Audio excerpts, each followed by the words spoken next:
crops destroyed and profits lost. Hemp farmers are struggling to keep up with new rules about THC levels that took effect in January.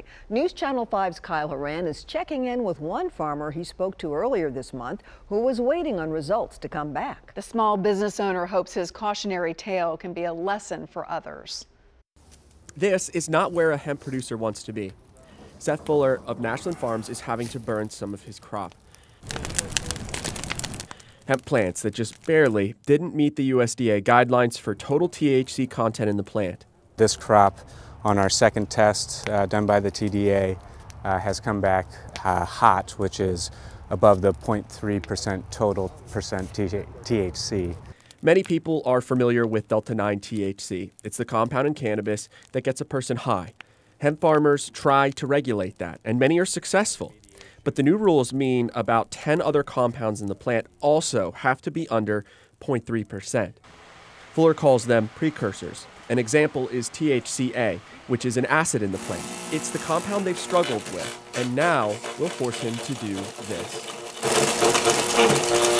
An attempt to remediate the crop by having it tested for a third time so that it might be sold.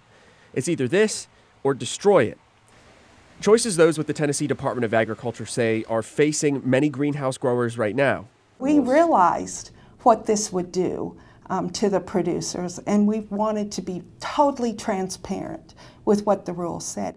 Denise Woods is the hemp program coordinator for the Department of Ag. She says they're trying to help as much as possible, but they have to follow the federal rules. They expect, as outdoor growers start as the weather warms, the number of plants that fail testing will grow to be the majority. There's a lot of variables that no one can control with any part of agriculture, but especially hemp, that affects the levels of THC. Back at Nashland Farms, the rules mean Fuller has to take a hard look at his operation. About half of his crop were within the federal limits. They'll move forward using those strains as their main crops. But he wants the public to see what impact the USDA rules are having on people like him who stake their livelihoods in growing hemp. It's a very sad day at Nashland Farms. There are a lot of people who help maintain this crop to get it to its potential.